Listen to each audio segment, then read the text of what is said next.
தொலைக்காட்சி ஊடகத்துலேருந்து வந்திருக்கீங்க. நேத்திக்கு இது பற்றி தொலைக்காட்சி விவாதங்கள் நடந்துதா? நடக்கலை. ஏன் ஊடகங்களே அறிவாலய ஆர்வலராக மாறிட்டீங்களோன்னு. திமுகவின் ஊழல்களை மீடியாக்கள் ஏன் விவாதிக்கவில்லை என பாஜக மூத்த தலைவர் ஹெச் ராஜா செய்தியாளர் சந்திப்பில் கேள்வி எழுப்பியுள்ளார். இந்த ஊழல் போதை ஆட்சி, அதுவும் சயின்டிஃபிக்கலி லூட்டிங் தமிழ்நாடு டிஎம்கேங்கிறது எப்படி? வாட்ஸ்அப்பில் 10 ரூபா நோட்டை அனுப்பி அந்த நம்பரை கொடுத்து 30 லட்சம் 25 லட்சம் ஒரு அப்பாயின்மெண்ட்டுக்கு வாங்குற எவ்வளவு விஞ்ஞான முன்னேற்றம் இன்னைக்கு திமுகவோட ஊழல் என்ன முந்தானதான் வெளில வந்திருக்கு. ஆனால் எனக்கு ஒரு சந்தேகம், நீங்கள் நண்பர்கள்லாம் தொலைக்காட்சி ஊடகத்துலேருந்து வந்திருக்கீங்க. நேத்திக்கு இது பற்றி தொலைக்காட்சி விவாதங்கள் நடந்துதா?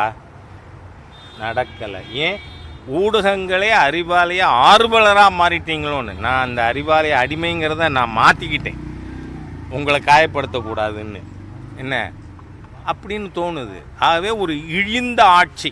அது மட்டும் இல்லை, இப்போது இன்றைக்கி நாளையிலிருந்து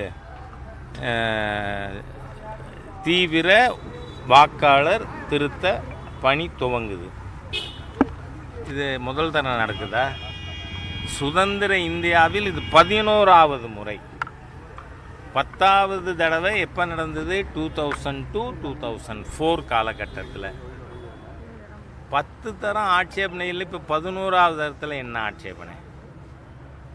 என்ன பயம்? இந்த 21 வருஷமாக இறந்தவர்கள் வாக்காளர் பட்டியலேருந்து நீக்கலை, திமுக ஓட்டர்ஸை நீக்கலைன்னு ஸ்டாலினுக்கு பயம். செத்தவனெல்லாம் நமக்கு ஓட்டு போடுவான், அவன் ஓட்டர் லிஸ்ட்டில் வச்சுருக்கோம், அதை போய் இவங்க சரி பண்ணிவிடுவாங்களா? அந்த பயம்தானே. ஏன்னா ஆர்கே நகரில் நீங்கள் மேடம் ஜெயலலிதா அவர்கள் போட்டி போடும்பொழுது 40,000 போலி வாக்காளர் இருக்குன்னு ஸ்டாலின் தானே சொன்னார், கோர்ட்டு வர போனார். செய்திகளை உள்ளது உள்ளபடி தெரிந்து கொள்ள ரெஃப்ளெக்ட் நியூஸை சப்ஸ்கிரைப் பண்ணுங்க.